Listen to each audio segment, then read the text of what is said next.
आपने आईपीएल में करोड़ों रुपए में बिकते खिलाड़ियों को तो देखा होगा, लेकिन क्या आपने कभी सोचा है कि पूरी आईपीएल टीम की कीमत कितनी हो सकती है? एक ऐसी लीग जिसकी शुरुआत सिर्फ 18 साल पहले हुई थी, आज उसकी कीमत इतनी हो चुकी है कि अगर उसे एक कंपनी मान लिया जाए तो वह दुनिया की सबसे बड़ी स्पोर्ट्स कंपनियों को टक्कर दे सकती है। नई रिपोर्ट के मुताबिक आईपीएल की कुल बिजनेस वैल्यू $20.6 बिलियन पहुंच चुकी है, यानी भारतीय रुपए में करीब 1.7 लाख करोड़ रुपए से ज्यादा। लेकिन सवाल यह है कि आखिर आईपीएल इतना महंगा कैसे हो गया?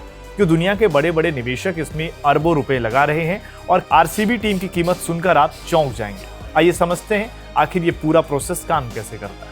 जब 2008 में आईपीएल शुरू हुआ था तब लोगों ने इसे सिर्फ एक क्रिकेट टूर्नामेंट समझा था, एक ऐसा टूर्नामेंट जहां बड़े बड़े खिलाड़ी खेलेंगे, मनोरंजन होगा, 2 महीने तक क्रिकेट चलेगा। लेकिन धीरे धीरे आईपीएल ने अपना रुख बदल लिया। आज आईपीएल के पास है करोड़ों फैंस, हजारों करोड़ रुपए के मीडिया राइट्स, बड़े बड़े स्पॉन्सर्स, दुनिया भर के निवेशक, यानी आईपीएल अब सिर्फ क्रिकेट नहीं है, ये एक पूरा बिजनेस मॉडल बन चुका है।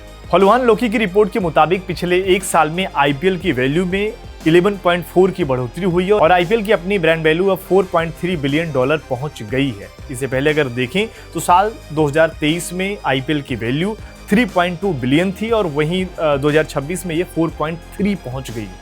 अब यहाँ एक दिलचस्प बात आती है, दुनिया में कई बड़ी स्पोर्ट्स लीग हैं, जैसे NFL हो गया या फिर NBA हो गया या फिर प्रीमियर लीग हो गया, लेकिन रिपोर्ट कहती है कि प्रति मैच कमाई और वैल्यू के मामले में आईपीएल सिर्फ NFL से पीछे है। मतलब एक आईपीएल मैच की बिजनेस वैल्यू दुनिया की सबसे बड़ी लीग्स में शामिल हो गई है। और सबसे खास बात कि NFL की शुरुआत 100 साल से भी पहले हुई थी, जबकि आईपीएल अभी सिर्फ 18 साल पुराना है। यही वजह है कि दुनिया के निवेशक की नजर आईपीएल पर है। अब बात करते हैं कि उस टीम की जिसने सबसे ज्यादा सुर्खियां बटोरी हैं, आरसीबी, पिछले साल की चैंपियन। आरसीबी को साल 2026 में $1.78 बिलियन में खरीदा गया। ये आईपीएल इतिहास की सबसे बड़ी फ्रेंचाइजी डील है।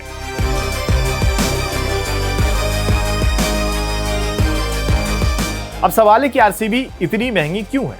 क्योंकि आरसीबी सिर्फ एक टीम नहीं है, बल्कि इनके पास एक बहुत बड़ा फैन ब्रांड है। विराट कोहली की वजह से इनकी पहचान दुनिया भर में है। सोशल मीडिया पर आरसीबी की जबरदस्त पकड़ है और आज के समय में फैन बेस भी एक बड़ी आर्थिक ताकत बन चुका है। इसी वजह से आरसीबी की ब्रांड वैल्यू पहुंच गई है $312 मिलियन और आरसीबी पहली क्रिकेट टीम बन गई जिसने $300 मिलियन का आंकड़ा पार किया है। अब देखते हैं कि आईपीएल की सबसे बड़ी टीमों की ब्रांड वैल्यू कितनी है, जिसमें अगर हमने आपको पहले बताया कि आरसीबी टॉप पर है जिनके $312 मिलियन है। वहीं अगर बात करें नंबर 2 की, तो यहाँ पर मुंबई इंडियंस की टीम है जो $264 मिलियन है। वहीं नंबर 3 पर केकेआर की टीम है $245 मिलियन के साथ। नंबर 4 पर है सीएसके जिसने ट्रॉफी बहुत जीती है, लेकिन इस आंकड़े में वो नंबर 4 पर है। वहीं 5 की अगर बात करें तो एसआरएच की टीम है जो $168 मिलियन के साथ है। मुंबई इंडियंस और चेन्नई सुपर किंग्स ऐसी टीमों की ताकत सिर्फ उनकी जीत नहीं है, इनका इतिहास, फैन बेस और ब्रांड वैल्यू इन्हें मजबूत बनाता है।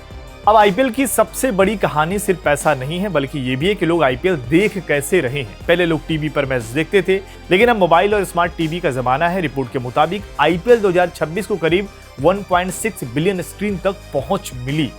अगर हम आंकड़ों की बात करें तो जो डिजिटल ग्रोथ हुआ है उसमें काफी इजाफा हुआ है। कनेक्टेड टीवी की अगर बात करें तो उसमें 26% का, और अगर हम बात करें ट्रेडिशनल टीवी की तो जिसमें 18% का इजाफा हुआ है। मतलब लोग टीवी से हटकर डिजिटल प्लेटफॉर्म पर जा रहे हैं और यही बदलाव आईपीएल की कमाई को और बढ़ा रहा है। तो कुल मिलाकर अगर बात यह है कि आईपीएल अब सिर्फ 22 खिलाड़ियों के बीच खेला जाने वाला क्रिकेट मैच नहीं है, यह एक ऐसा बिजनेस साम्राज्य बन चुका है जिसकी कीमत अरबों डॉलर में है।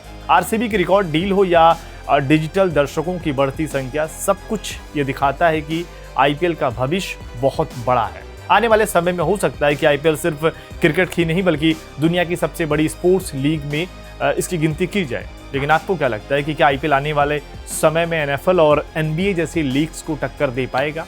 आईपीएल की हमने भारतीय क्रेज की बात करी, लेकिन अगर आईपीएल के और अधिक क्रेज की बात करें तो आप इससे समझ सकते हैं कि दुनिया की जितनी लीग हैं वहां पर भी आईपीएल की ही ज्यादातर फ्रेंचाइजीज की टीमें नजर आती हैं। चाहे हम बात करें इंग्लैंड के द 100 की, या फिर साउथ अफ्रीका T20 लीग की, या फिर अगर हम बात करें चाहे अबू धाबी T20 लीग की या फिर मेजर लीग की, यहाँ सभी अगर आप देखेंगे तो आईपीएल के ही एक तरीके से अगर हम बात करें उन्हीं के दम पर ही टीमें वहाँ पर खेल रही हैं, क्योंकि ज़्यादातर वही टीमें हैं जो आईपीएल की टीमें हैं। यही ऑनर्स वहाँ पर टीम खरीदकर सेम जर्सियाँ पहनकर अगर आप देखें खिलाड़ी खेल रहे हैं। ये एग्जाम्पल मैं इसलिए बता रहा हूँ क्योंकि इससे आप समझ सकते हैं कि आईपीएल जो इन्फ्लुएंस है किस लेवल का पूरे दुनिया के स्पोर्ट्स मार्केट को कर रहा है। क्रिकेट ना सिर्फ अब 1 या 10 या कहीं कुछ देशों का गेम रहा है, धीरे धीरे चलकर एक मास ऑडियंस को अपनी तरफ इंक्लूड कर रहा है, जिसमें अमेरिका भी क्रिकेट की तरफ बढ़ रहा है, यहाँ तक कि चाइना भी अपने यहाँ क्रिकेट को लेकर काम कर रहा है। और इन तमाम देशों में जितना क्रिकेट को लेकर विकास और ज़्यादा करेंगे, फ़ायदा आईपीएल को ही ज़्यादा होगा, क्योंकि दुनिया भर के खिलाड़ी जितने भी देश हैं जहाँ क्रिकेट खेला जाता है, सभी खिलाड़ियों का सपना यही होता है कि उन्हें एक बार मौका आईपीएल की जर्सी पहनने का मिल जाए। ये समझ लीजिए बहुत बड़ी बात है कि बहुत सारे देश के खिलाड़ी अपने देश से पहले प्राथमिकता आईपीएल को देते हैं, या कहें फ्रेंचाइजी क्रिकेट को दे रहे हैं। इसी लिहाज से ये दिखाने की कोशिश है इन आंकड़ों के जरिए कि आईपीएल इस वक्त कहाँ पहुँच रहा है। इसीलिए बार बार ये तुलना शुरू हो जाती है कि जो एनएफएल की बात होती है, एनबीए की बात होती है, जल्द ही क्रिकेट शायद इन तमाम स्पोर्ट्स से आगे आपको बढ़ता हुआ दिखाई दे, और फिर टक्कर जो होगी वो सीधे फुटबॉल से होगी।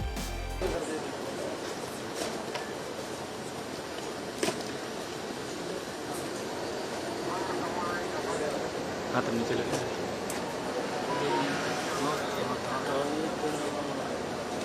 रहा था।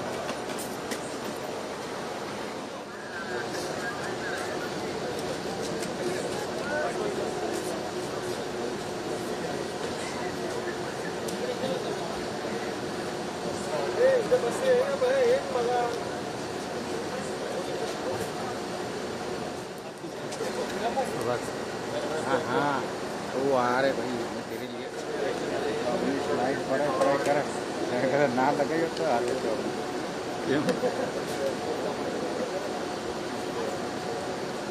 लाइट घुमा कर